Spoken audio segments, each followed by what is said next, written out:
सब बातों के साथ साथ यही देखा कि मुख्यतः हम शरीर में बैठी आत्मा है। सब लोग इसको जानते हैं, लेकिन अभी आत्मा की गति, सदगति, दुर्गति, बुरे कर्म, अच्छे कर्म, उसका ज्ञान मनुष्य को नहीं है। ठीक है, मनुष्य के पास कुछ होता है तो मनुष्य कहता है कि भाई क्या करे, इसके किसी जन्म का कर्म बेचारा भोग रहा है। और किसी का अच्छा होता है तो बोलते कि भाई कितना भाग्यशाली, देखो कितना भाग्य लेके आया है, क्या सुख है, क्या धन दौलत है, क्या सफलता है। भाग्य लेके आना है। और कोई का दुख देख के लगता है कि कोई कौन से जन्म के कर्म बेचारा काट रहा है, भगवान उसको मदद करे। फिर हम दुआ भी करते हैं। तो फिर आखिर में कल हमने देखा कि मैं कौन हूँ। फिर आखिर में ये सारा खेल खेलने वाला, बोलने वाला, देखने वाला, चलने वाला, आखिर में शरीर छोड़ के जाने वाली अति दिव्य अमर शक्ति आत्मा हूँ। अच्छा ठीक है। फिर आत्मा जब निकल जाती है तो कहते हैं ऊपर वाले के पास जाते, ऊपर वाले को प्यारा हो गई, कहते हे भगवान उसको शांति देना। फिर आत्मा जब चली जाती है तभी किसी ने भी नहीं कहा हे हनुमाना, हे गणेशा, हे मेरी कुलदेवी, हे इष्ट देवी उसको शांति दे, नहीं, हे भगवान ही कहते हैं। हे भगवान ही कहते हैं, मतलब हे भगवान नाम की कोई शक्ति है जिसको हम हे भगवान करके पुकारते हैं। हे भगवान कहो, प्रभु कहो, ईश्वर कहो, अल्लाह कहो, लाइट कहो, खुदा कहो, जो हो वाह कहो, अलग अलग भाषा में अलग अलग शब्द हैं। तो इसी तरह से हमने कल देखा कि मैं आत्मा इस शरीर के द्वारा कार्य कर रही हूँ। तो ये 5 मेरे कर्म इंद्रिय है बाहर के। तो मेरे कर्म इंद्रिय क्या है, 5 सेंस ऑर्गन्स उसको कहते हैं। तो मुझे आत्मा के पास देखने की शक्ति आँखों के द्वारा चल रही, मतलब ये मेरा कर्मचारी है। मैं आत्मा इस आँखों के द्वारा कर्म कर रही हूँ, देखने का, सुनने का, सूंघने का, बोलने का, और स्किन के द्वारा फर्श है। तो मेरे पास ये 5 सेंस ऑर्गन्स है। ठीक है, तो ये मेरे हैं। ओके, तो उस तरह से हम कहते हैं कि मेरा हाथ कट गया है। मैं कट गया नहीं कहते कभी, मेरा हाथ कट गया है, मुझे दुख रहा है। मतलब 2 शब्द, 2 प्रतीत हो रहा है, 2 व्यक्ति है यहाँ पे, 2 चीज़ें हैं। मेरा हाथ कहते हैं, मेरी माँ, मैं माँ नहीं हूँ, मेरी माँ, मेरी गाड़ी मैंने कल ही खरीदी है, गाड़ी मेरी है, समझ में आ रहा है। मैं और गाड़ी अलग हूँ, मैंने खरीदी। वैसे हमने कहा ये मेरा हाथ है। ठीक है, तो ये मेरा हाथ आज उंगली दुख रही है, कट गई है। मैंने कभी नहीं कहा मनुष्य ने मैं कट गया हूँ, नहीं। तो इसका मतलब मैं कहने वाली चेतना आत्मा कह रही कि मेरे हाथ में दर्द है। तो ये हो गए बाहर के 5 सेंस ऑर्गन्स, आत्मा के ऑर्गन्स कहो या मेरे मददगार कहो या मेरे नौकर कहो। ठीक है, ये 5 कर्मचारी है, कर्म इंद्रिय कहते हैं। कर्म इंद्रिय माना कर्मचारी, कर्म इंद्रिय। हाँ, तो ये आत्मा के बाहर के कर्म इंद्रिय 5 है और अंदर के कर्म इंद्रिय 3 है। वो है मन, बुद्धि, संस्कार। तो आत्मा आँखों से नहीं दिखती, तो इसलिए मन को दिखा नहीं सकते। हम बोल सकते, अनुभव साकार कर सकते कि भाई बुरा लगा या अच्छा लगा। अच्छा, फिर बुद्धि, हम कोई को कहते इसकी बुद्धि बहुत अच्छी है। अभी आपको कैसे पता चला बुद्धि अच्छी? उसका व्यवहार, उसका रिएक्शन, उसका पढ़ाई में गैलप, हर चीज़ में उसका गैलप देख के हमें लगता है भाभी इसकी बुद्धि बड़ी अच्छी है।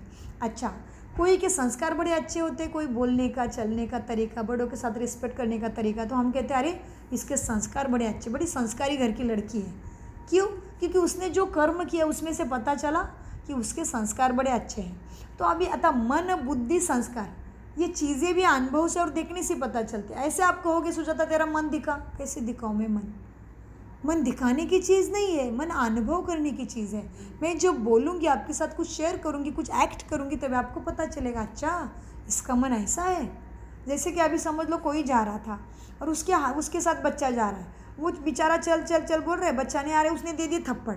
तो तुमने कहा भाई ये बड़ा क्रोधी व्यक्ति है। क्या दिखा? उसके अंदर का थप्पड़ मारना आपको क्रोधी दिखा, राइट? तो आप कहेंगे इसके संस्कार बड़े क्रोध के हैं भाई। तो उसके एक्शन से आपको पता चला। अच्छा, फिर मुर्दा कोई एक्शन नहीं कर रहा है, मुर्दा कोई नहीं कह रहा कि मेरा हाथ कट गया, मुझे मत जलाओ। तो हम कहते भाई आत्मा ही नहीं तो मुर्दा कैसे बोलेगा? इसका मतलब आत्मा किसके द्वारा कर्म कर रही थी? मन, बुद्धि, संस्कार, और फिर बाहर के कर्म इंद्रिय 5 और अंदर के कर्म इंद्रिय 3, उसको अति सूक्ष्म कर्मचारी कहेंगे हम, जो आत्मा के साथ ही चले जाते हैं। अभी हम क्या कहते हैं, जीवन में है तभी भाई मेरे मन को थोड़ी शांति मिली आज और शांति से रहने दो मुझे। मतलब शांति मनुष्य को प्रिय है। और कोई भी चीज़ देखो आप, जब आप शांति से हैंडल करोगे तो कितनी भी डिफ़िकल्टी हो मार्ग निकलेगा। शांति से हैंडल करोगे तो जल्दी सफलता मिलेगी, शांति से हैंडल करोगे जल्दी अंडरस्टैंड होगा, टाइम बचेगा और तकलीफ नहीं पाओगे। तो हम चाहते भाई पढ़ाई करना है शांति से करो, काम करना है शांति से करो, हड़बड़ी मत करो। गड़बड़ी करोगे गड़बड़ हो जाएगी, कुछ तो आपको लगेगा, नुकसान होगा, टूटेगा, काम भी ठीक से नहीं, भूल जाओगे। तो हर चीज़ में शांति। ऊपर से शांत रहने वाला मनुष्य अच्छा लगता है, क्रोध करने वाला मनुष्य अच्छा लगता है? कौन सा मनुष्य अच्छा लगता है? शांत रहने वाला। क्यों? क्योंकि शांति कुछ तो प्रॉपर्टी है आत्मा की, इसलिए अंत में भी शांति ही मांग रहे हैं। वैसे जीवन में घर बार बाल बच्चे समृद्धि संपत्ति सब चाहिए, लेकिन जब मनुष्य मरता है तभी कोई नहीं कह रहे भगवान उसको अच्छी पत्नी देना, अच्छा घर देना, नहीं, कोई कुछ भी नहीं मांग रहा है। भगवान उस आत्मा को शांति देना। और इंग्लिश में rest, peace in rest, rest in peace, rest in peace बोलते हैं क्या? भाई शांति में रेस्ट हो जाए। तो क्यों शांति मांगी? क्योंकि मेरा स्वधर्म शांति है। जैसे मुझे पता चला मैं इस मुख के द्वारा बोलने वाली, ये मेरा मेरा करने वाली, ये मेरा हाथ है, ये मेरा पैर है, ये मेरे कपड़े हैं, ये मेरा घर है, मेरी गाड़ी है, ये मेरा मैं करने वाली एक चेतना, मैं आत्मा हूँ। इसलिए मैंने कहा मुझे आज अच्छा लगा, मेरे मन को अच्छा लगा। तो हम कहेंगे किसने बोला? तो मैं कहूँगी मैंने बोला, मुझे अच्छा लगा। तो इधर मैं आ रहा है और शरीर के लिए मेरा आ रहा है। इसका मतलब मैं एक अलग शक्ति है और मेरा एक अलग शक्ति है। तो मेरा जो चीज़ें है वो मुझे चलाने के लिए मिली है। तो मेरी चीज़ें वो मेरी नहीं है, मुझे चलाने के लिए मिली है। जैसे 3 घंटे के पिक्चर में वो हीरो को ड्रेस मिलता है, डायलॉग्स मिलते हैं, स्टेज मिलता है, फिर उधर काम करने का पैसा भी मिलता है। जैसे ही रोल ख़त्म हुआ वो घर जाता है। अभी अमिताभ कुली था, घर जाने के बाद खुद को कुली बोलेगा क्या? अमिताभ भी बोलेगा ना, उसका रोल था तब तक वो कुली था।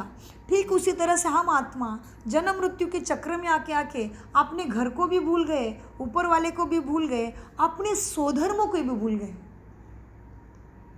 तो स्वधर्म क्या थे? जो चीज़ें मुझे पसंद है और जो चीज़ें में मेरा कल्याण हो रहा है वही चीज़ें मेरे लिए स्वधर्म हो सकता है, क्योंकि स्वधर्म में कल्याण होता है कहते हैं। तो स्वधर्म क्या है? आत्मा के जैसे हमने देखा ये शरीर आत्मा का है, आत्मा अलग है, शरीर अलग है, तो ये शरीर मेरा है, ठीक है। तो फिर देखा आत्मा के कर्मचारी भी हैं। कौन है? हाथ कान नाक पैर, 5 सेंस ऑर्गन्स आत्मा के कर्मचारी। फिर अंदर के कर्मचारी भी है 3, मन बुद्धि संस्कार। तो आत्मा के 8 कर्मचारी है टोटल, ठीक है। आत्मा इसके द्वारा कर्म करती है और फिर आत्मा चाहती क्या है? सुख मिले, शांति मिले, शक्ति मिले, आनंद मिले, प्रेम मिले। मुझे सत्यता पसंद है। सब बोलते भाई झूठ मत बोलो, तकलीफ होगी सत्य बोलो। तो क्यों पसंद है आत्मा को सत्य? मतलब आत्मा का इसके नेचुरल के साथ कोई कनेक्शन है। जैसे अभी ये हो गए आत्मा के, अभी स्थूल में आते हैं। अभी हिंदू है, अभी हम बिंदी लगाएंगे, आपको नमस्ते करेंगे। अभी हम नहीं बोलेंगे तो नहीं करेंगे तो बोलेंगे देखो ये इनको धर्म तो याद है कि बताओ, देखो ये मंदिर के सामने जाते हैं, क्या बोलोगे कि नहीं? ये शरीर का धर्म की बात की, लेकिन आत्मा का स्वधर्म है। मैं आत्मा शांत स्वरूप शांति सागर की संतान हूँ। शिवोहम, सोहम, मन बुद्धि शिवहम जी। ऐसे श्लोक्स कहीं कहीं समझते हैं। जो अंकल जी को भी लेके जाना है घर में, जिसमें और जो हमने अभी डिस्प्ले किया था शिवरात्रि में, उसमें पूरे श्लोक्स के क्या क्या अर्थ है और हम उसको एक्यूरेटली समझ नहीं पाए, इसलिए हम अपनी धारणा में शरीर अपने स्वभाव संस्कार में ला नहीं पाए। और उसको शक्ति भी चाहिए, शक्ति चाहिए अच्छी चीज़ों को करने के लिए बार बार, ठीक है। क्योंकि क्रोध करना, चोरी करना, कुछ भी गलत करना, इसमें ज़्यादा शक्ति नहीं लगती है। इसलिए कहते भाई अच्छे की नाव हिलेगी डुलेगी, डूबेगी कभी भी नहीं। सत्य का विनाश नहीं होता, सत्य को सहना पड़ता है थोड़ा सा। चलो वो एक अलग बात हो गई। तो हम देख रहे थे अपना परिचय हमें कल मिला, उसमें हमने जाना मैं आत्मा शरीर के द्वारा कर्म करती हूँ, मेरे 8 कर्मचारी है। उसके बाद मुझे आत्मा का एक स्वभाव है, स्व का भाव, स्वधर्म। जैसे शरीर का धर्म हिंदू है, लेकिन आत्मा मरती है तभी हिंदू लेके नहीं जाती ऊपर, और आई थी तभी भी हिंदू ने क्यों नहीं आई थी, पोट से गर्भ से बाहर आई, फिर पता चला तू हिंदू है, तेरे पूजा है, तेरा ये रीति रिवाज है, भाई स्वीकार कर ले भाई हम हिंदू हैं, ठीक है। तो आत्मा की तरफ आ जाओ अभी। तो आत्मा के भी स्वधर्म है क्या? मैं आत्मा शांत स्वरूप हूँ, मैं आत्मा शक्ति स्वरूप हूँ। इसलिए हम कोई चीज़ करने का ठानते हैं ना, तो हमारे अंदर शक्ति निर्माण होती है। हम कहते हैं आत्मशक्ति। आत्मा के आत्मिक बल से हुआ है, अंदरूनी शक्ति के कारण ये सब हो रहा है। हम कहते हैं ना आत्मशक्ति है, आत्मनिर्भर भारत। मोदी जी क्या कर रहे हैं? आत्मनिर्भर भारत। कहाँ से आया आत्मा शब्द? तो आत्मा के स्वधर्म हम देख रहे थे। आत्मा शांत स्वरूप है, आत्मा शक्ति स्वरूप है, आत्मा सुख स्वरूप है। तुम जो किसी को सुख देते हो ना, वो हमेशा आपको याद रखता है, मन में दुआ देता है, कहते भाई ये व्यक्ति के पास कभी भी जाओ बहुत अच्छा व्यवहार करते हैं, क्योंकि तुमने उसको सुख दिया तुम्हारे व्यवहार से। तो आत्मा सुख स्वरूप है। फिर आत्मा प्रेम स्वरूप है। जो आपने कभी सीखा होगा चक्रों का नॉलेज, जो हमारे 7 चक्र है, कहते हैं 7 चक्र है, 7 रंग है आकाश में, 7 चक्र भी है। कहते हैं कि भाई तुम अपने को अनाहत चक्र में स्थित करो। शक्ति चक्र है, आनंद चक्र है, अनहद चक्र है। 7 चक्रों का अभ्यास है, अंकल जी आपने सुना है। मूलाधार चक्र है। तो ये चक्र भी गुणों के साथ जुड़े गए हैं। अगर तुम्हारे अंदर क्रोध है तो तुम्हारे निचले हिस्से की सारी अंदर की व्यवहार रक्त वाहिनियाँ डिस्टर्ब हो सकती है। उसमें हार्मोन्स की जगह पे पॉइजनस माना टॉक्सिन निर्माण हो जाता है। इसलिए शांत व्यक्ति के पीछे भी कर्म भोग रहेगा, लेकिन तीव्रता कम रहेगी। शांति सच्चा झूठा, हाँ हम कहेंगे इस जन्म में तो हमने किसी का बुरा किया ही नहीं, लेकिन मेरी जर्नी इस जन्म की नहीं है, अनेक जन्मों की है। हम शादी होते हैं कहते भाई 7 जन्मों का पति मिल गया। या पूजा भी करते हैं हम, वट सावित्री की पूजा, क्या क्या पूजा हमारे धर्मों में, कहते भाई 7 जन्मी यही पति मिलो। कहो भाई 7 जन्मी क्यों? इसका मतलब आत्मा का जन्मों जन्मों का खेल है, सगे साथी है, कुछ तो रिश्ता है। इसलिए उसी घर में तुम हो, मेरे घर में मैं हूँ, मुझे वही माता पिता होना है, मेरे माता पिता वही, मेरा भाई बहन वो, पति वही मिलना है, क्योंकि उनके साथ कर्मों का बंधन है।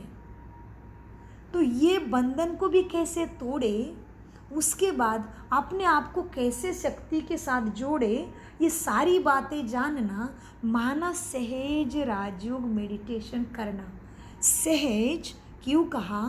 इधर में तुम्हें घर छोड़ो, तीर्थों पे जाओ, पूरा दिन एक पैर पे जल में खड़े रहो, पूरा दिन भर भूखे रहो, बड़े बड़े पहाड़ पे जाके खड़े रहो, ये कुछ भी नहीं बताते हैं। इसमें सहज माना अपने आप को जानो कि सच में मैं कौन हूँ, मैं कहाँ से आया हूँ और मैं किसका हूँ और मुझे किसके पास जाना है। क्यों कहते एक दिन आए थे एक दिन जाना है? तो ये प्रश्नों का उत्तर सहजली इजीली ढूंढना, मिल जाना, उसमें रमन करते करते मेरे जैसे उच्च अनुभव होना और गणपति की श्रद्धा से ख़त्म होके वो पढ़ाई पूरी हो गई भक्ति की, मुझे पता चला गणेश बप्पा की इच्छा है कि मैं अभी अपने आदिशक्ति को शिव परमपिता के पास अपना दिल दे दूँ, क्योंकि गणेश जी भी स्वयं किसी की पूजा कर रहे हैं, वो भी अपने पिता की प्रदक्षिणा कर रहे हैं। तो ये बात अलग है, आपको बताएंगे, नीचे जाके फ़ोटो लगे उसमें। तो परमपिता परमात्मा मुझे मिलना ये कैसे हुआ? क्योंकि मुझे पहले पिता कहते हैं तुम खुद को पहले जानो कि तुम आत्मा इस शरीर को चलाने वाली शक्ति हो। तुम चले जाते हो तो सब कुछ खेल धरा के धरा रहता है, तुम्हारे लिए दुनिया ख़त्म हो गई, तुम सा ख़त्म दुनिया ख़त्म, तुम मर गए दुनिया तुम्हारे लिए। तो मैं आत्मा हूँ, 7 गुणों का पुंज हूँ, इसलिए मैंने सत गति सत बुद्धि मांगी है।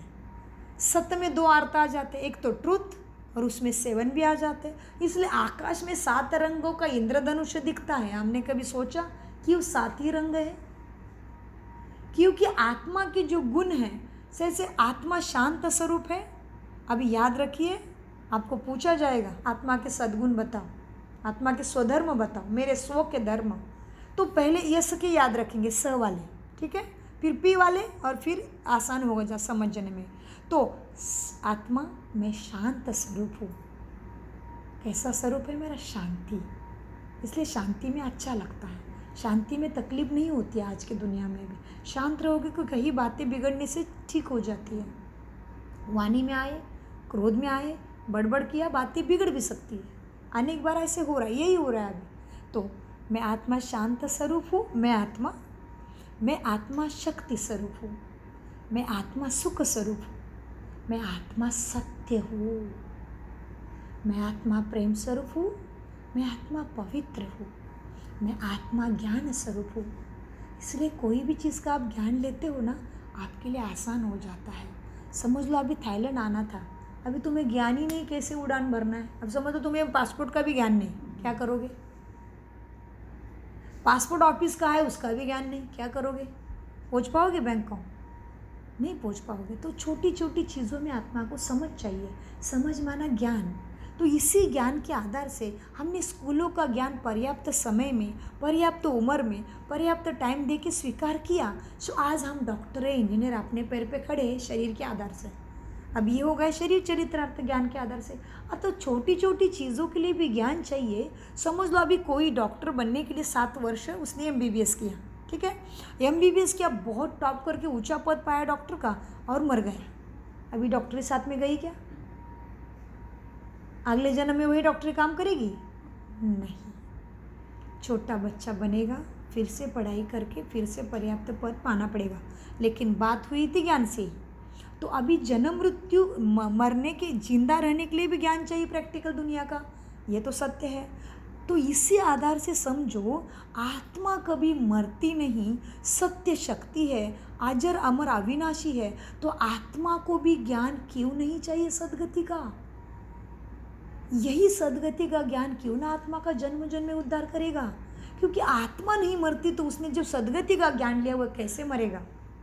इसलिए आत्मा ज्ञान स्वरूप है। इसलिए हमने भगवान के पास सत्य गति और सत्य बुद्धि मांगी है। भगवान के पास मांगी है, किसी कॉलेज के पास भी जाके नहीं मांगी है। शास्त्रों को भी नहीं कहते मुझे सद्गति दे। शास्त्र पढ़ते हैं, अच्छा लगता है, रीति रिवाज समझ में आता है, ऋषि मुनि की तपस्या उस टाइम का सुख अनुभव होता है। लेकिन शास्त्रों के सामने हाथ जोड़ के बोला क्या? हे गीता मैया मुझे सद्गति दे, सद्बुद्धि दे, नहीं। उसके प्रति रिस्पेक्ट है। पवित्र ग्रंथों को रखना, उसको कपड़े में लपेटना, सारी पवित्रता फॉलो करेंगे। लेकिन सुबह शाम दिया लगाएंगे, दीपक जलाएंगे। क्यों? घर में अंधेरा है क्या? इतनी सुंदर सुंदर लाइट है अभी, क्यों दीपक जलाने की प्रथा है हमारे ऊपर? ऊपर घंटी बजाएंगे क्या? भगवान को क्या कर रहे हो? सो गया है, जगा रहे हो? ज्ञान की घंटी अपने ही कान में, अपने ही टाइम पे बजानी पड़े। देवी देवताओं को घंटी की जरूरत नहीं, वो मुहूर्त में बैठे हैं। तो इसीलिए परमपिता परमात्मा कहते हैं, बच्चों तुम सत्यता को पहचानो, तभी तुम सद्गति सद्बुद्धि के मार्ग पे चल के खुद ही स्वर्गपद प्राप्त करोगे। स्वर्गपद प्राप्त करना माने युगों के अंदर सत्ययुग में जन्म प्राप्ति होना। तो सत्यम शिवम सुंदरम, श्याम से सुंदर, ये तो देवी देवताओं का गायन है। तो देवी देवता पद भी तुम प्राप्त कर सकते हो। उसके लिए कहा नर जो करनी करे। अभी करनी कैसे करे? सभी तो करनी कर रहे। अभी कौन सी करनी करना बाकी है जो हमें इतना दुख आया अभी? तो नर जो करनी करे सो नारायण बन जाए, नारी जो करनी करे श्री लक्ष्मी बन जाए। श्री, अभी सबके नाम के आगे श्री श्री लगा दिया। श्री का अर्थ तो जानो। श्री माना संस्कार, व्रति, कृति, श्रेष्ठ होना। तुम नाम लगा दिया श्री श्री, इधर कितने गंदे काम कर रहे हो, कितना दुराचार, कितना पापाचार, कितना भ्रष्टाचार, कितना स्वार्थ, कितने देहाभिमानी बन गए हो, कितने आयशाराम वाले बन गए हो। आज पिता के पैर काम नहीं कर रहे तो पिता के प्रति घृणा। सबको आपके के जैसे बच्चे हैं क्या? आज कितने माता पिता को बच्चा बाप को फ़ोन करेगा, अमेरिका में बाप फ़ोन करेगा, बच्चे डॉक्टर ने बोला है हॉस्पिटल में एडमिट होना पड़ेगा, बता नहीं सकते। बच्चा कहता है पिताजी आप एडमिट हो जाओ, मैं देखता हूँ। पिताजी गया फिर भी ये देख ही रहा है, आया ही नहीं अभी तक। ये प्रेम है? ये सच्चाई है? तो इसीलिए हमने भगवान के पास मांगा, ये भगवान हमें सद्गति सद्बुद्धि देना। तो सद्बुद्धि माना परमपिता परमात्मा कहते बच्चे तुम खुद को आत्मा समझो पहले, क्योंकि तुम आत्मा हो। तुम मरने के बाद दुनिया तुम्हें कहती आत्मा चली गई, तो तुम तो ऑलरेडी छूट गए हो इस व्याप से, हो गई मुक्त आत्मा। शरीर छूटा, सब कुछ छूटा, थोड़ी ना दुख है। इसलिए मुर्दे को जलाने तो जो भी करो वो चला गया। चेतना, चेतना जब शरीर में है तभी मुझे भगवान के आशीर्वाद की ज़रूरत है, तभी मुझे उसके कृपा छत्र की ज़रूरत है। छत्र छाया, बारिश हो रही है भयंकर, लेकिन तुमने छाता लिया है, भले सिर तो बच रहा है ना। वैसे इधर भयंकर कलयुग की आग लग गई है, कलाहीन आत्माएं हो गई है, फिर भी तुम कहीं तो कहीं सत्यता के पास आओगे, कुछ तो रक्षण होगा। एकदम ही अनाथ हो गए अभी, क्योंकि देवी देवताओं के पास मांगने के बाद भी आज मेरे पोता पोती एकदम खाली आ रहे हैं। उनके कहीं हर घर में नहीं है ग्रेट पोता, हर घर में दादा दादी को नहीं पसंद करते पोता पोती। उनका इतना बास आता है, वो इतनी सुसु करते हैं, वो इतना टॉयलेट खराब करते, कितनी सारी बातें घर घर में। हर घर की एक ही कहानी हो गई। पहले कहते थे घर घर में चूल्हा है, अभी घर घर में चूल्हा छोड़ो, घर घर में दुख है। तो इसीलिए परमपिता परमात्मा कहते बच्चे ये ऐसे क्यों हुआ है तुम्हारी इतने सुंदर दुनिया में। तो बाबा कहते बच्चे जिस तरह से बाबा माना पिता, तो परमपिता परमात्मा कहते बच्चे तुम सत्यता को भूल गए, स्वयं को भूल गए। कोई जाता है तो बड़े दिल से आत्मा को शांति मांगते हो, लेकिन शांति क्यों चाहिए, शांति कहाँ से मिलती है, तुम कहाँ से आए हो, कहाँ जाना है, तुम्हें बताने के लिए मैं ही आखिर में आता हूँ। मैं क्यों आता हूँ, क्योंकि देवी देवता आके चले गए, धर्म पिता आके चले गए, साधु संत महंत भी आके चले गए, साई बाबा जैसे दिव्य पुरुष भी आके चले गए। अभी कौन किसकी सदगति करेगा। अभी वो चले गए तो उनके फोटो तुम्हारे कितने काम आएंगे बताओ। उनकी चेतना उस टाइम के लिए थी। अभी समझ लो हमारे शिवाजी महाराज जी, अभी शिवाजी महाराज जी ने आटके पासून कटके तक भी हमारा राज्य प्राप्त कर लिया। अभी कौन कर सकता है। अभी अपनी खुर्ची बचाने के चक्कर में क्या क्या करेंगे पता नहीं। तो वो थे, अभी नहीं है, तो अभी मेरा अपना इंतज़ाम मुझे करना पड़ेगा। इसलिए परमपिता परमात्मा कहते यदा यदा धर्मश्च ग्लानिर्भवति भारत अभ्युत्थानम् अधर्मश्च तदात्म्यानं सृजं मैं हम साधुये परित्राणाय। मैं साधु का भी उद्धार करने। तुम आत्मा स्वधर्म को भूल गई, तुम्हारे स्वधर्म थे मैं शांत स्वरूप आत्मा, शांति सागर की संतान, शांति धाम में रहने वाली। इधर जन्म मृत्यु के खेल में आके मैं अपने क्वालिटी को भूल गई। बाबा कहते इसमें भी फिर भगवद गीता में कहा सब निर्दोष है। क्यों सब निर्दोष है, क्योंकि परमपिता परमात्मा कहते बच्चे तुमने यहाँ पे आके जन्म मृत्यु का खेल खेला, तो तुम ऊपर से आए थे, ये धरा इतनी अच्छी लगी, यहाँ पे सब अपने लगे, सब सुख समय सुख शांति की दुनिया थी। 100 साल पीछे भी जाओ इतना खराब नहीं था मनुष्य। अभी जितना विज्ञान की खोज तीव्रता से उतना मनुष्य राक्षस वृत्ति बन रहा है। तो बाबा हमें बताते बच्चे पहले दुनिया में इतना अच्छा था। जैसे कि एक छोटा उदाहरण लेते हैं। अभी मेरा बच्चा ग्राउंड पे खेलने गया, शुरू में बहुत अच्छे फ्रेंड मिले, तो मैंने बुलाया था 1 घंटे में, 1 घंटा हो गया, 2 घंटा हो गया, आने का नाम ही नहीं है। तो मैं देखने गई कि भैया बच्चा तेरा सोने का टाइम हो गया। बच्चा कहता है मम्मा फ्रेंड्स बहुत अच्छे हैं, मुझे लगता है मैं इधर ही खेलूँ आज। तो मम्मा भी बच्चे से बहुत प्यार करती है, कला ठीक है खेलो आज के दिन। खेलने दिया। सेम परमपिता परमात्मा शिव कहते हैं मीठे बच्चे तुम ऊपर से आए थे खेलने के लिए, धरा पे खेल। सो वो कहानी एप्पल और पे क्या क्या साइंटिस्ट बताते हैं, एप्पल गिरा और क्या हुआ।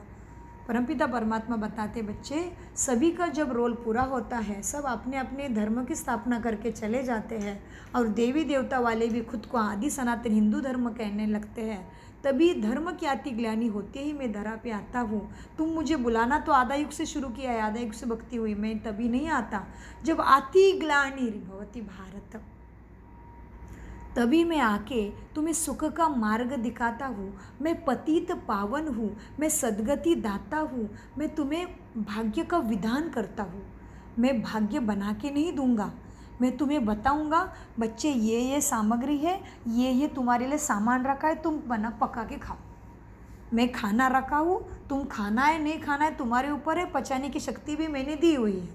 तो सेम अभी परमपिता परमात्मा कहते बच्चे तुम खुद को पहले आत्मा पहचानो और फिर आत्मा के पिता को पहचानो, और फिर आत्मा हूँ तो मैं कैसी आत्मा हूँ, तो तुम्हारे स्वधर्म को पहचानो। अच्छा फिर हमने कहा मैं शांत स्वरूप हूँ, शक्ति स्वरूप हूँ, प्रेम स्वरूप हूँ, अतः इसमें मिलावट कहाँ गई, किधर गए मेरे स्वधर्म। बाबा कहते मीठे बच्चों, शिव पिता कहते बच्चे तुम्हें पता भी नहीं चला, जन्म मृत्यु का खेल खेलते खेलते तुम कब कामी, क्रोधी, लोभी, मोही, अहंकारी, इसके बाल बच्चे छल, कपट, भय, बदले की भावना, ईर्ष्या, द्वेष कब मन में आके आत्मा को तमो प्रधान काली काली बनाते गई, और इसके अंतर्गत जो तुमने कर्म किए वो सारे विकर्म माना दुष्कर्मों में गिने जाते हैं, पाप कर्मों में गिना जाता है। और जितने तुम शांत स्वरूप सुख स्वरूपों के कर्म करे, सत्यता के बेस पे कर्म करे, वो सारे सुकर्म माना पुण्य कर्म हो गए। और जो तुमने विकारों के अंदर, विकार माना आत्मा को लगी हुई बीमारी, विकृति कहते हैं ना, हम कहते हैं इसकी बुद्धि में थोड़ी विकृति है, मतलब ब्रेन ठीक से काम नहीं कर रहा है। तो विकार माना आत्मा को लगी हुई बीमारी। इसलिए आपको दिख रहा है वो फोटो में शिवरात्रि है और वो राक्षस मर रहे हैं। देखो वो राक्षसों के नाम है काम, क्रोध, लोभ, मोह, अहंकार। वो कब मर रहे? ऊपर से प्रकाश आ रही। प्रकाश कौन देगा? जो सदा ही ज्योति स्वरूप में, जो कभी भी शरीर नहीं लेता, वही प्रकाश कर सकता है ज्ञान का। तो हमने फिर कहा, वो कहानी बनाई है, सागर मंथन हुआ और अमृत निकला, और ऐसे ऐसे सारी बातें आपको आगे पता चल जाएगी। तो आज हमने देखा, मैं आत्मा, शरीर को चलाने वाली दिव्य शक्ति, भ्रुकुटी सिंहासन पर मेरा आसन होने के कारण यहाँ पे सौभाग्य का तिलक भी लगाते हैं। कुछ भी होता है यहाँ ही तिलक लगाते हैं। ऊपर से किसी को आशीर्वाद देना है तो भी मेरे ही माथे पे हाथ रख के आशीर्वाद देते हैं, और यही हाथ रखा जाता है। इसलिए जब आपके पास कोई भी नहीं है, हाँ, तो इस बाबा इसीलिए कहते हैं बाबा तो और फिर क्योंकि ये आपको आपको आप आपको नींद आई है क्या? अरे कल रात भर मेरी नींद नहीं हुई है। मग आई तच थांबूया आज. नाही नाही ठीक आहे चालू दे. ॲसिडिटी वाढली होती मला झोपच नाही लागली ना.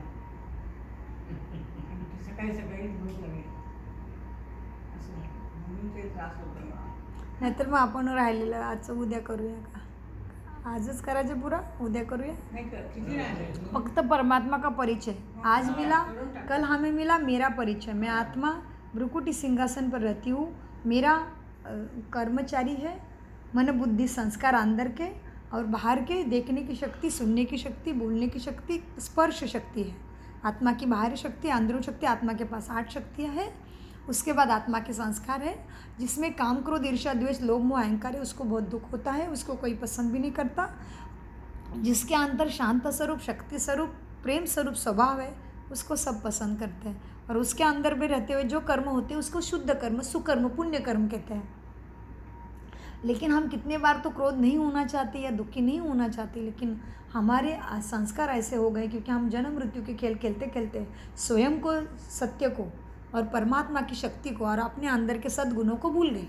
इसलिए कोई को भी स्वर्ग में जाना, हम कहते बड़ा भला था स्वर्ग में चला गया. स्वर्ग शब्द का अर्थ है शोक के राज्य में जाना, सतयुग में जाना. इसलिए स्वस का अस्तित्व माना स्वास्तिक. हमारे हर कार्य में स्वास्तिक निकालते हैं, लेकिन हम समझ रहे हैं कलयुग का इधर का हाथ ऊपर क्यों है. ये है लेफ्ट साइड में ऊपर दांडी है, माना अभी सभी का पार्ट पूरा होता है खेल खेल के, अभी ऊपर जाना है. ऊपर जाने से पहले क्या करना है, थोड़ा सा टाइम परमपिता परमात्मा देते, संगम होता है.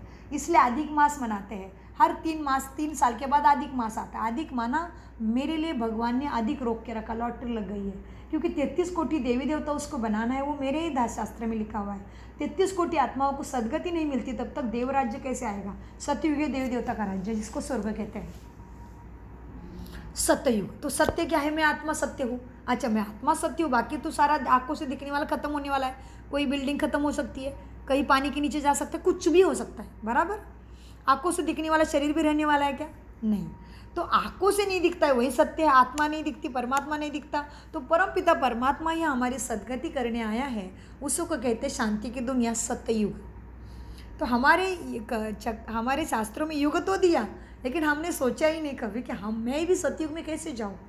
हाँ, फिर हम आशीर्वाद भी देते हैं. देखो कैसे लक्ष्मी नारायण का जोड़ा दिख रहा है. शादी होती है तो इतना आसानी से बोलते हैं. राम सीता का जोड़ा बहुत कम बोलते हैं. हमारे इधर तो लक्ष्मी नारायण का बोलते हैं भाई. हमारे इधर तो लक्ष्मी नारायण ही बोलते हैं. देखो जल्दी, मतलब अभी दोनों पवित्र है, बस मिलन मिल गया है, लगन लग गई एक दोनों की विधि अनुसार, तो बोले भाई लक्ष्मी नारायण का जोड़ा लग रहा है. अभी उधर लक्ष्मी नारायण है क्या? लेकिन ऐसा कोई चीज़ है जो सुंदर स्वच्छ पावन दुनिया निर्माण करती है.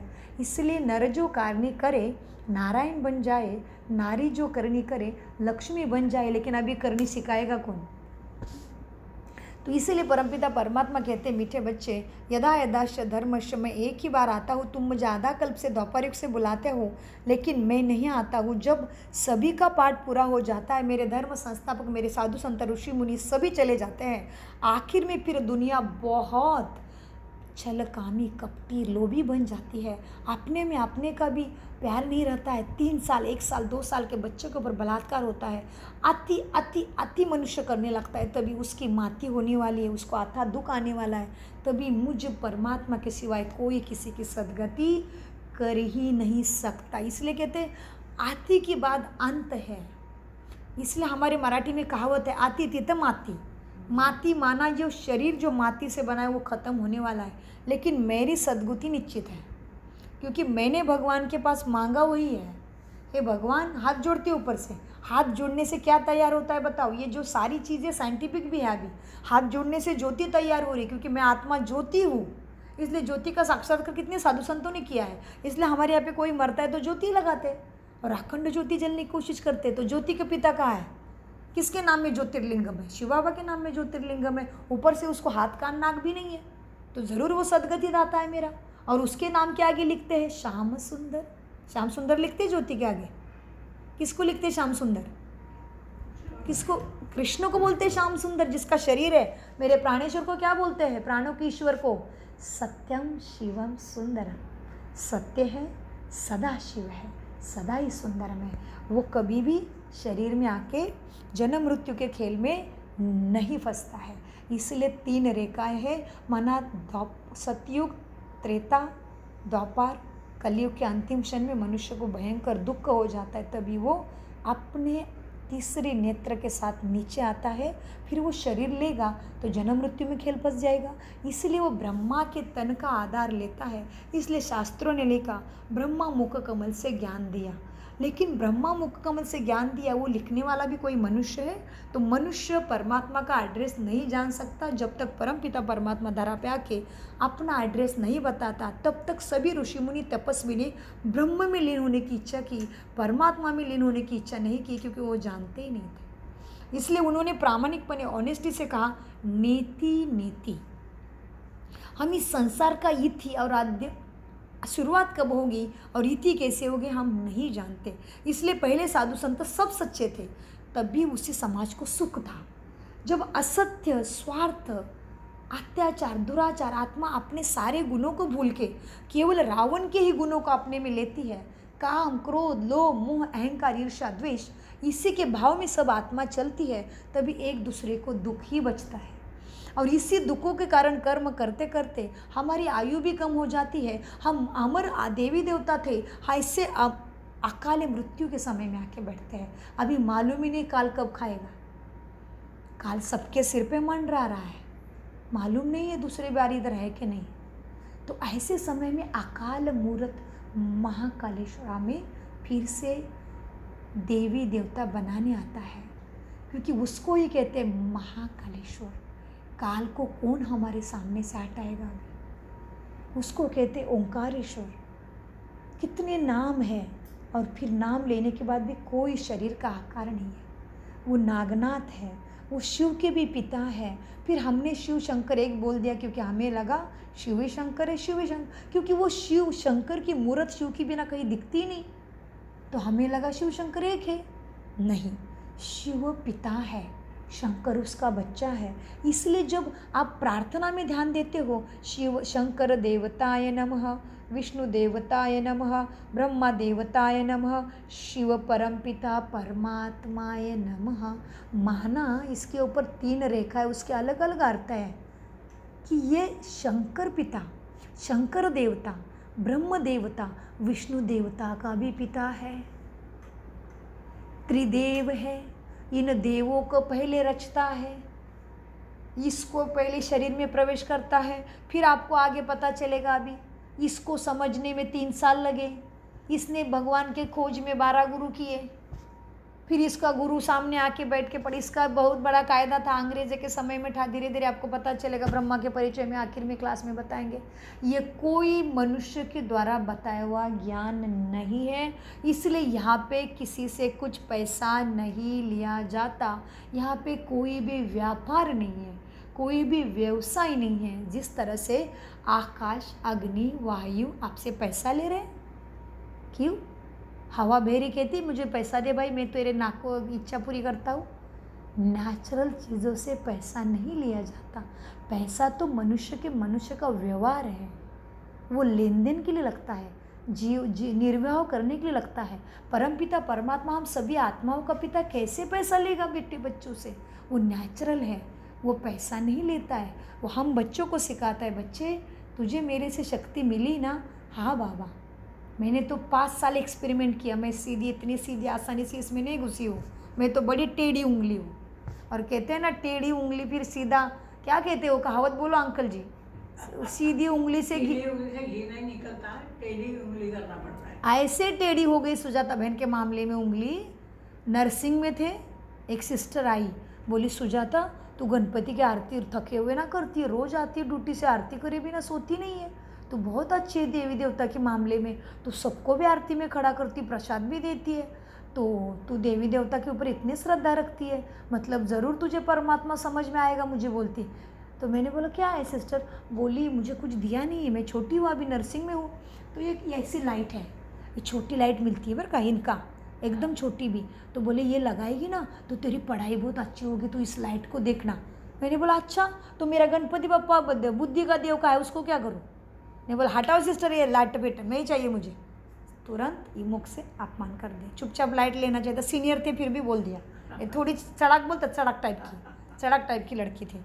तो ये लाइट आई थी, बोला है हटाओ सावन की घटा, ऐसे लाइट बेटा हमारा गणपति बप्पा ठीक है, बुद्धि का देव होता है वो। हाँ सिस्टर तो करके चली गई। बोला सबके साथ अच्छे से बात करने वाली कैसे बात करती है? मैंने तो कहा ये लाइट लगा के अपने रूम में रख दे, तुझे बहुत अच्छा स्मरण रहेगा नर्सिंग का सारा ज्ञान। मैंने बोला नहीं लाइट बीट कुछ नहीं, गणपति बप्पा ही ठीक है। तभी भी भगवान मेरे पास आया था, आंखें नहीं खुली। अच्छा चल रहा है, सब में टॉप थे, हमेशा सब में टॉप। तो टॉप वाले को क्या होती है, एक अहंकार रहता है, गुर्मी रहती है, किसी चीज़ का दुख नहीं, सबकी लाडली, नाना की लाडली, दादा की लाडली, माता पिता की लाडली, कोई भी तकलीफ नहीं, क्लास में फर्स्ट, टीचर की भी लाडली, दोस्तों की भी लाडली।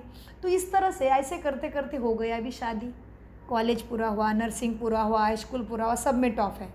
अभी शादी हो गई, पति तो एकदम अच्छे, बात ही मत पूछो, और भी संसार में जा रहे। अच्छा अभी बच्ची हो गई, बड़ी बेटी आ गई जो आपको उस दिन कर रही थी, उसके मुख से ज्ञान सुनोगे तो आप मंत्रमुग्ध हो जाओगे। तो वो 5 साल की बच्ची 5 महीने की हो गई, तो बहुत आनंद में संसार चल रहा है। अभी बच्ची हो गई तो एक वहाँ अभी ससुराल में पहुँच गई मैं, ससुराल में एक अंकल आ गए, बोले सुजाता सब लोग कहते हैं ये लड़की कैप्टन है कबड्डी की, राज्य स्तर की, और तो आप पढ़ाई में बहुत तेज है, सुना है लता की बेटी मेरी माँ का नाम लेके, तो ज़रूर आपको ये ज्ञान जल्दी समझ में आएगा। क्या दे रहे? ये मैगज़ीन दे रहे हैं, हिंदी का मैगज़ीन, हाँ ऐसा दे रहे हैं। बोल रहे हैं सुजाता इसमें ये पढ़ना, आपको पता चलेगा ये कल्पवृक्ष में जो ऐसा कल्पवृक्ष है ना, इसमें देवी देवता क्या कर रहे हैं बैठ के, आपको जल्दी समझ में आएगा, क्योंकि आप बड़े तेज लग रहे हो पढ़ाई में, कभी भी झूठ न बोलने वाली। मैंने बोला हाँ जी अंकल, अभी ससुराल में है तो रिस्पेक्ट तो देना पड़ेगा, हाँ जी अंकल रख दो आप, मैं ज़रूर पढ़ती हूँ। तो फिर अंकल बोले बेटा मैं 5 दिन के बाद आता हूँ मैगज़ीन लेने के लिए, जैसे जैसे आपको टाइम मिलेगा पढ़ लेना, ठीक है? घर का काम करते, बहू है तो कहाँ जाएगी, घर का काम करके दोपहर को आराम ही है। तो मैंने हाँ अंकल जी 5 दिन के बाद आ गए, और ये बुक के ऊपर था ये पेड़, मैंने ये बुक क्या बोला पता है? क्या पागल लोग हैं, पेड़ के अंदर देवी देवता को दिखाई, इनका दिमाग खराब है, ये ऐसी बुद्धि थी, थोड़ी ज़्यादा ही तेज। चुपचाप निंदा नहीं करती तो पाप भी नहीं पड़ता। अरे तुझे नहीं चाहिए तो निंदा तो मत कर, लेकिन इतनी समझ भी नहीं है, अनपढ़ आल्लड़ बच्चे, प्यार वाले बच्चे ऐसे ही थोड़े तेज रहते हैं, सबके लाड़ प्यार से पले थे। यही पेड़ था, ये कल्पवृक्ष है ना, ये बुक पे था। मैंने बोला क्या पागल लोग हैं, क्या कभी पेड़ों में भगवान देवी देवता होते हैं क्या? चलो हटाओ सावन की घटा, वही भाषा। आ गए अंकल जी 5 दिन के बाद। मैंने बोला, अंकल जी बोले सुजाता आपने ज़रूर पढ़ा होगा, आप बहुत तेज हो पढ़ाई में। अभी कभी ना झूठ बोलने वाले, क्लीन झूठ बोल दिया। बोलते हाँ अंकल जी पढ़ लिया। अंकल जी लेके गए घर, हो गए 5 महीने ख़त्म। अभी बड़े हो रहे थे, थाईलैंड में आ गई, इतना दिल में अचानक दर्द शुरू हुआ, दवाई शुरू हो गई, सब शुरू हो गया। लेकिन कितनी भी बड़ी बड़ी दवाई ले लो, दर्द ना रुके, और हमें लग रहा है अभी हम जाएंगे, क्योंकि दर्द होने लगता है तो लगता है निकलेंगे। और ये दिल तो बहुत नाजुक पार्ट है, जैसे नाजुक पार्ट दुखता है, भले पेट दुखेगा सिर दुखेगा तो हम इतना नहीं डरते हैं, लेकिन ये दिल दुखने लगता है तो बिल्कुल डर लगता है।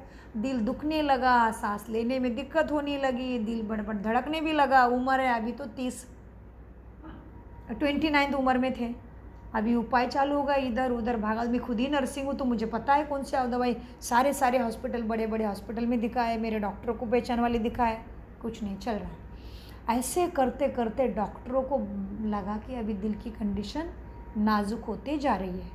तो मुझे बोला मुझे सिस्टर ही बोला था, डॉक्टर सिस्टर ऐसी ऐसी बात है, आपके दिल की कैपेसिटी केवल 6-5 महीने की रह गई है, नहीं तो पानी हो जाएगा। तो गया। तो मैंने बोला कैसे हुआ, क्या हुआ, ऐसे वैसे सारी बातें चली। फिर बोले अभी ऑपरेशन एक उपाय है। और जब ऑपरेशन हुआ अंकल जी, जो पेन हुए बात मत पूछो।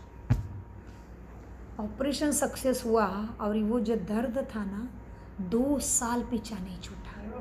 2 साल यमराज आगे पीछे ढूंढ रहा था, लेकिन यमराज का डर नहीं था, निडर थे। लेकिन पहली बेटी 3 साल की है अभी मेरे गोदी में, और वो बच्ची के लिए बहुत सारे सीरियल देखते थे, CID वगैरह, सब तरफ बलात्कार ही बलात्कार। तो वही बुद्ध आंखों में, बाप रे मेरी बेटी का क्या हो जाएगा, मुझे कुछ हुआ तो मेरी बेटी का क्या हो जाएगा।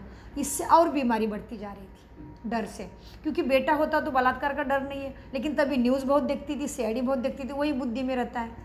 तो वही डर से बीमारी बढ़ती जा रही। जैसे यमराज मेरे सिर पे मंडरा रहा है, लेकिन मैं रो रो के हैराना भी। मैंने भगवान की खोज में 6 गुरु किए थे भाई जी। मैंने नानीज के नरेंद्र महाराज मेरे गुरु, पेन के भी मेरे गुरु, बहुत सारे गुरु है मेरे। तुकाराम महाराज के पंडरी के भी कोई संत मंत है, वो भी मेरे गुरु। फिर आर्ट ऑफ लिविंग में भी गई थी शादी से पहले, हरे कृष्णा का भजन भी गाया था शादी से पहले, पेन भी गई थी, गणपति की भी बहुत अच्छी भक्त थी। ऐसे ऐसे करके गुरु करना हुआ था। गुरु माला का जप करना, गुरु माला करना, इसमें अच्छी रुचि थी, तो गुरु किए थे। तो फिर वो गुरु का माला का जप जपते जपते रोना आता था। मैं गुरुजी को कहती थी, गुरुजी ये मेरे को क्या हुआ, अभी मुझे मरना भी है तो मरण कोई बड़ी बात नहीं, सभी तो मर रहे, क्या डरना है मरने को, मैंने बोला। लेकिन ये मेरी बच्ची को कौन सहारा देगा, क्योंकि पति तो सबके कहते हैं, आजू बाजू में देखते हैं, पत्नी मरी तो दूसरी शादी कर देंगे, तो मेरी बच्ची का क्या होगा। तो बेटी में जान फंसी थी। आखिर में माँ बन के हम थोड़ा शांत हो जाते हैं ना। तो मेरी जान उधर फंसी, तो मैं अपने गुरु के बस प्रार्थना करती थी कि भाई मेरे बच्ची का क्या करो अभी मैं। उसके फिर जब करती थी, जब करते करते एक दिन टीवी पे वो बच्ची रो रही थी इसलिए लगाया था, तो आ गया आर्ट ऑफ आस्था टीवी पे, सिस्टर शिवानी बहन आ गए, और उसमें देखा कि राजयोगा करो, और उसने वो जो बोल रही थी वो मेरे जीवन की कहानी लग रही थी। तभी मैंने कहा चलो इनका सहज राजयोगा कोर्स करते हैं। फिर सहज राजयोगा करने के बाद 1 साल तो कुछ समझ में नहीं आ रहा था, भक्ति का बहुत ज्ञान था, वो कान में गूंजता था। उसके बाद मुझे बाद में ब्रह्मा बाबा का साक्षात्कार हुआ, तभी लगा रहे इनके बातों में कोई दम है। क्यों? क्योंकि मैं आज क्या सोचती थी दूसरे दिन मुरली में आ जाता था। मैं बोले यहाँ पे कुछ शक्ति है। फिर इसमें ध्यान लगाने लगी तो फिर पता चला कि सच में परमपिता परमात्मा इस धरा पे एक बार अपने आश्वासन के अनुसार कलयुग के अंतिम क्षण में यदा यदाश धर्मश के अनुसार आया हुआ है। तो जो समझेगा वो 33 कोटि देवी देवता में आएगा, जो नहीं समझेगा उसका कोई गलती नहीं। कौरव 84 लक्ष्य योनि कौरव है, 5 ही पांडव रहेंगे। 5 पांडव माना 800 करोड़ में से 33 कोटि देवी देवता बनेंगे। उसके बाद ये पढ़ाई स्टॉप हो जाएगी, दुनिया तुरंत परिवर्तन हो जाएगी। तो इसका धीरे धीरे आपको पता चलेगा। तो आज हम देख रहे थे मैं आत्मा के सद्गुण हैं और मैं आत्मा में दुर्गुण क्या आ गए। काम क्रोध ईर्ष्या द्वेष लोभ के अंतर्गत जो हम व्यवहार करेंगे, बोलेंगे, सोचेंगे, कर्म करेंगे, देखेंगे, वो सारे पाप कर्मों में गिने जाते हैं। और शांत सुख प्रेम स्वरूप आनंद स्वरूप होकर जो हम कर्म करेंगे, देखेंगे, सोचेंगे, वो सुकर्म में जमा होते हैं। तो 3 कर्मों के प्रकार होते हैं, वो तीसरे लेसन में है, कर्मों की गति में। आज का आपका लेसन था मैं आत्मा हूँ, शरीर को चलाने वाली दिव्य शक्ति।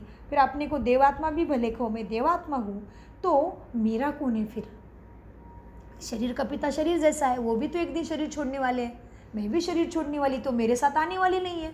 तो मेरे साथ अनंत रूप में कौन रहता है।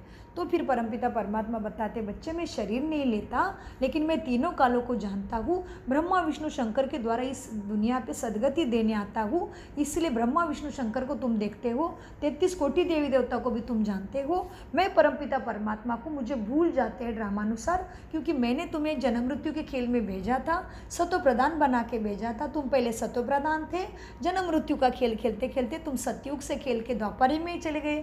द्वापर युग में तुम सतो थे, तुम जन्म मृत्यु का खेल खेलते खेलते फिर त्रेता में चले गए, तुम रजोगुनी थे, और रजोगुनी फिर उधर भी तुम जन्म मृत्यु का खेल खेलते खेलते तुम अभी सभी कलयुग में आ गए। तो कलयुग में आत्मा कलाहीन होना समय का ही भाव है। जैसे ठंड है तो ठंड पड़ेगी, ठंड का मौसम है ना, तो बाबा कहते बच्चे इसमें चिंता की कोई बात नहीं, सारी चीज़ चिंता से परे हो जाओ, मैं आया हूँ ना, सदगति निश्चित है। तो क्या करें अभी बाबा आप आए हो तो? बच्चे कुछ नहीं, घर में रहते हुए मन बुद्धि से मुझे याद करो। बाबा आपको कैसे याद करें? बच्चे स्वयं को पहचानो, मुझे पहचानो, मैं परमपिता परमात्मा तुम आत्माओं का पिता हूँ, इसलिए तुम आत्मा ज्योति हो ना, तो मुझे ज्योतिर्लिंग में पूछते हैं, मेरे याद में कैसे पूजेंगे? तो लाइट की पूजा कैसे करेंगे? तो मुझे ज्योतिर्लिंग का नाम दिया, फिर इतनी बड़ी हस्ती तो कुछ तो आसन देंगे, तो ऐसा मेरा आसन बनाया नीचे, फिर मेरे ऊपर जल डालते हैं, वो बहते हैं, फिर ऐसा अच्छा खेल है। तो बाबा बोलते बच्चे मैं परमधाम में रहता हूँ, आकाश से भी पार, चांद तारे 5 तत्वों से भी पार, छठा तत्व है, उसको कहते हैं ब्रह्मलोक। तो ब्रह्मलोक में ब्रह्मांड में मैं रहता हूँ, ज्योति बिंदु स्वरूप हूँ। तुम आत्माएं भी वहाँ से आए हो और वहाँ ही वापस जाना है। जन्म मृत्यु का खेल खेलते ही आत्मा सद्गति सद्बुद्धि मुक्ति जीवन मुक्ति को प्राप्त करना चाहते हैं, माना तुम सब मेरे पास आना चाहते हो। तो बाबा कहते बच्चे जन्म मृत्यु का खेल खेलते खेलते आत्मा काम क्रोध ईर्ष्या द्वेष लोभ में आ गई, पतित बन गई, तो अभी आत्मा मेरे पास आ नहीं सकती, क्योंकि उसको भोगना आ गई बहुत, भोगे बिना तुम ऊपर कोई नहीं आ सकते। बाबा कहते हाँ, ऊपर से नीचे एक एक आती है अपने अपने पुण्य के अनुसार, सतयुग में कौन आना ते सब डिसाइड है। तो ये आत्मा का वर्ल्ड है, वो दिख रहा है ना आपको। आज आपका लेसन यही है कि मेरा कौन है, तो ये आत्मा की दुनिया है। तो इसका ये चित्र के द्वारा, ये चित्र साक्षात्कार से मिला है ब्रह्मा को। तो इसमें परमपिता परमात्मा बताते मीठे बच्चे तुम यहाँ धरा पे हो, इसको चांद तारे ने लाइट दिया है, तो ये साकार मनुष्य लोक है, इसलिए हमें साकार शरीर है, अभी आकार दिख रहा है। इसके ऊपर है ब्रह्म 3 सूक्ष्म लोक, माना ब्रह्मपुरी, विष्णुपुरी और शंकरपुरी, ये पूरा भी इसके साथ मिले हुए हैं। तो इसकी पूरी खत्म, अभी इसकी पूरी चलती प्रथम, माना ब्रह्मा द्वारा परमपिता परमात्मा हमें सदगति का ज्ञान देते हैं, तो ब्रह्मा के साथ ज्ञान लेते हैं, तो हम इधर आते हैं, ग्रीन में आते हैं।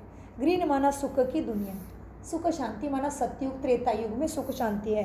फिर शंकरपुरी माना फिर से तुम मुझे ढूंढना शुरू करते हो, तो साधु संत महंत ये ऋषि मुनि आते, ध्यान लगाने वाले आते हैं इस धरा पे, तभी भी शक्ति है, तभी भी दुख नहीं है। इनके पास लाल रंग का ऑरेंज लाइट की लाइट है, क्योंकि ये पवित्र रहते थे, तो एक के बहाने आने को का भला इस टाइम भी हो रहा था, लेकिन ये इनका भी पाठ पूरा हुआ, तो फिर से ये चक्र ऐसा फिरता है। बाबा कहते हैं फिर यही, फिर यही, फिर यही और फिर यही, ये चक्र नहीं रुकता, इसको कहते हैं काल चक्र। काल चक्र नहीं रुक सकता, इसलिए हमारा बाल हुआ वृद्ध होना निश्चित है, दिन हुआ रात होना निश्चित है, कोई रोक नहीं सकता। तो इसमें यह भी बात आती है कि कोई नहीं कह सकता कि सूरज कौन सा टाइम में निर्माण हुआ, नहीं, ये है ही, ये अनादि चीज़ है, इसमें सोचना ही व्यर्थ है कि सूरज कब से शुरू हुआ, नहीं। वैसे आत्मा का आत्मा है, उसमें सोचने की बात ही नहीं कहते बाबा, आत्मा है, इस सृष्टि पे आती है, इसलिए जन्म मृत्यु का खेल कम बोलते हैं इसको। अच्छा, इधर से जब सभी का खेल पूरा होता है, अभी कलयुग खत्म हो रहा है, अभी ये सतयुग आना है, माना विष्णुपुरी को नीचे आना है, अभी इनका चल रहा है ना, तो फिर विष्णु को आना है। विष्णु माना चतुर्भुज, 4 हाथ क्यों दिए विष्णु को? क्योंकि 2 हाथ लक्ष्मी के, 2 हाथ नारायण के, तो चतुर्भुज विष्णु माना विष्णु वैकुंठवासी, वैकुंठ माना स्वर्ग, तो कहते वैकुंठवासी हुआ। वैकुंठ माना विष्णु का राज्य, विष्णु माना विष्णु चतुर्भुज, लक्ष्मी के 2 हाथ और नारायण के, लक्ष्मी के 2 हाथ और नारायण के 2 हाथ, माना चतुर्भुज विष्णु। तो इस तरह से इधर में इनको तो अनेक हाथ है, इसका भी राज आपको पता चलेगा। भक्ति में है ना अनेक हाथ है, चारों दिशा में दिख रहा है ब्रह्मा, लेकिन ब्रह्मा तो वाइट ही है, वाइट सफ़ेद कपड़े, उधर तो कपड़े भी नहीं पहनते भक्ति में, उसको कमल में बैठा है, 8 हाथ है, एक हाथ में कमंडल है, माला है, शास्त्र है, शास्त्र माना ये ज्ञान, ये ज्ञान हमें देता है अभी इसके मुख के द्वारा, क्योंकि ये मुख लेगा किसका? शरीर, ये बोलेगा कैसे? परमपिता अति उच्च शक्ति है, तो ब्रह्मा ही अति उच्च है इस धरा पे, इसलिए ब्रह्मा के मुख कमल से परमपिता परमात्मा हमें सद्गति का ज्ञान देने साकार सृष्टि पे आते हैं। इसलिए यदा यदाश धर्मश्च गाया गया है। उसके बाद अब यहाँ से हमारा सबका खेल पूरा होता है तो हमें जाना है यहाँ। अच्छा, फिर कहा मनुष्य सृष्टि का झाड़ उल्टा है। भगवद गीता में कहा अब ये उल्टा क्यों है? क्योंकि हमारा बीज टॉप पे है। वैसे धरनी पे बीज नीचे होता है और वृक्ष ऊपर आता है, लेकिन हम इधर नीचे आएंगे लेकिन बीज ऊपर रहेगा। परमपिता परमात्मा के पास लाइट ज़्यादा क्यों है? क्योंकि ये सभी 33 कोटि देवी देवता है। इसलिए परमात्मा, देवात्मा, धर्म स्थापन करने वाले धर्मात्मा और फिर पाप कर्म पुण्य कर्म करने वालों में लाइट ज़्यादा नहीं है। क्योंकि सभी भीड़ इधर सतयुग में नहीं आएगी। सतयुग में भी भीड़ आएगी तो कलयुग में और सतयुग में फर्क कैसे रहेगा? फिर जिस तरह से अभी बड़ी बड़ी यूनिवर्सिटी में सबको एडमिशन मिलेगा, जो बुद्धिवानी का फिर क्या महत्व हुआ? कष्ट करने वाले का क्या महत्व हुआ? अलग बात है, कई चीज़ों में चीटिंग चलती हुआ अलग बात है, उसके हर एक की सज़ा तो सबको मिलती है। तो ये आपको मालूम पड़ गया है। देखो अंकल जी, अभी आप उठ सकते हो, अभी क्लास पूरा होता है। तो ये ब्रह्मा द्वारा स्थापना, ठीक है, कौन कर रहा है? परमात्मा के दिव्य कर्तव्य। तो ब्रह्म देवताए नमः क्यों कहा हमने? क्योंकि ब्रह्मा के मुख कमल से परमात्मा ज्ञान देते हैं। क्योंकि वो ऊंची हस्ती है तो ऊंची हस्ती चाहिए आने के लिए। हम भी जैसे देखो, आपके घर में कोई भी आके बैठेगा कि आपकी हैसियत के लोग आएंगे? झाड़ू वाला आएगा क्या आपके घर में बिना बुलाए? नहीं आएगा। वैसे ही परमपिता परमात्मा सर्वश्रेष्ठ शक्ति है, तो परमात्मा के मुख कमल का आधार लेती है। परमात्मा के मुख कमल से ब्रह्मदेव ज्ञान समझते हैं, तभी विष्णुपुरी आती है और फिर लास्ट में ये सब खेल पूरा होता है। फिर से ध्यान की अवस्था में शंकर द्वारा विनाश माना, फिर से बुराई का अंत करते हैं। ठीक है, अभी यहाँ पे क्या है? सर्व आत्माओं के एक ही पिता ज्योतिर्लिंगम शिव परमात्मा है। अभी समझ लो, हम कहेंगे हमारे महावीर श्रेष्ठ है, ये कहेंगे हमारे मोहम्मद पैगंबर श्रेष्ठ है, ये कहेंगे हमारे यीशु क्रिस्त श्रेष्ठ है, ये कहेंगे हमारे गुरु नानक जी श्रेष्ठ है, फिर हम कहेंगे हमारा शंकर श्रेष्ठ है, फिर हमारा गोकृष्ण श्रेष्ठ है, फिर हमारा राम श्रेष्ठ है, फिर संगमेश्वर श्रेष्ठ है, फिर ये कहेंगे हमारे जैन श्रेष्ठ है।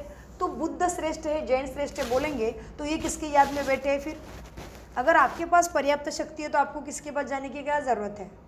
ये ध्यान में बैठे हमेशा, इनके पीछे लाइट का घेरा है। माना परम पिता परमात्मा से वो शक्ति ले रहे हैं और सबके हाथ ऊपर है भाई। कोई नहीं कह रहा है मैं भगवान है, ऊपर हाथ है। ये कह रहा है एक ओंकार, वही ओंकार है। गॉड जो हो, गॉड माना लाइट, GOD, जी माना क्रिएटर, ओ माना ऑपरेटर, डी माना दुखों को डिस्ट्रॉय करने वाला, डायरेक्शन देने वाला, खुदा अल्लाह हाथ ऊपर है बेचारे के। फिर ये जाने के बाद तो अभी मिलावट हो ही गई है, कुछ का कुछ समझ। उनके तो कुरान में कुरान में सारा पाप ही पाप लिखा है। कहते हैं गाय को मार के आओ और ये कुछ नाम ले लो, भगवान का माफ हो जाता है। कोई माफ नहीं होने वाला है। शिक्षा बदल दी तथाकथित लोगों ने अपने स्वार्थ के लिए। तो ये ऊपर हाथ कर रहे हैं। और दूसरा, ये लोगों के पास मूर्त पूजे की मान्यता नहीं है, लेकिन इनके जो काशी तीर्थ है जिसको जाने के बाद ये मुक्ति मिलती है ऐसे समझते, मक्का, उधर में एक पत्थर ही है और उधर में उसका हिस्ट्री है कि उधर में शिवलिंग ही था। वो शिवलिंग को तोड़ के उसका एक पत्थर बना के उसके ऊपर अपनी मस्जिद का नाम दे दिया है। जैसे उन्होंने राम मंदिर को किया था वैसे ही इधर। तो इधर में एक पत्थर है और पत्थर के सामने माथा टेक के कहते हैं मुझे छुड़ा ले, मुझे मुक्ति दे दे। माना ये शिवलिंग को ही पूजा कर रही है ये भी। तो इस तरह से ये क्या कर याद में बैठे, कपड़े भी नहीं चाहिए इनको। क्यों? क्योंकि परम पिता परमात्मा ही शक्ति दाता है। और ये क्या कर रहा है? अभी ये ऊंचा है बोलेंगे तो ये क्यों भाई शंकर की किसकी ध्यान कर रहा है? शिव का ध्यान कर रहा है। कहते हैं शिवलिंग को हटाओगे, इसके ध्यान को डिस्टर्ब करोगे तो ये प्रलय करेगा। मतलब ये पिता से इतना प्यार करता है। और फिर इधर नाम पड़ा गोपेश्वरम, गोप माना कृष्ण भगवान भी उनकी ही पूजा कर रहे हैं, शक्ति चाहिए उनको। फिर राम भगवान, रामेश्वर नाम पड़ा। अभी राम देवता हमने भगवान कहा है प्यार से राम भगवान को, तो भगवान क्यों कहा? क्योंकि वो भी भगवान की शक्ति लेके ऐसे बना है। तो राम भी रामेश्वरम में शिव की भक्ति कर रहा है। तो इस तरह से सभी उससे ही शक्ति लेते, इसलिए बोला ज्योतिर्लिंगम चैतन्य शिव परमात्मा की ही लिंग के रूप में से संगमेश्वरम में भक्त शिरोमणि बसप, ये क्या लिखा है? बसवन्ना ने, रामेश्वरम में राजा श्री राम ने, गोपेश्वरम में घनश्याम श्री कृष्ण ने, परमात्मा के रूप में तपस्वी देवता शंकर ने भी उपासना की है। ज्योतिर्लिंगम शिव परमात्मा को गुरु नानक ने एक ओंकार, यीशु ख्रिस्त ने गॉड जो होवा, मोहम्मद पैगंबर ने अल्लाह खुदा, महावीर ने अरिहंत, बुद्ध ने दिव्य ज्योति कहा है। माना सभी का पिता है वो परम पिता परमात्मा शिव। तो परम माना ऊंचे थे ऊंचे। और फिर ये आने वाला है अभी हम कहेंगे उनकी शिक्षा से हमारा क्या भला होगा? तो हमें नर से नारायण बनना है ना, नारी से श्री लक्ष्मी बनना है। इसलिए जोड़ी शादी होती है तो कहती है लक्ष्मी नारायण का जोड़ा है। क्यों कहा? कुछ तो कारण है ना। और इनके फोटो है मतलब ये आते होंगे। फिर ये भारत के उत्थान और पतन की 84 जन्मों की कहानी है। तो सतयुग कैसा होता है, त्रेता कैसा है, फिर द्वापर कैसा आया, पूजा पाठ कब से शुरू हो गई, कलयुग का क्या खेल है, ये चक्र में स्वास्तिका क्यों है, स्वास्तिका में शुभ लाभ क्या है, ये सब आपको धीरे धीरे पता चलता है। ऐसा है। ओम शांति। आज का लेसन यहाँ ही संपन्न होता है।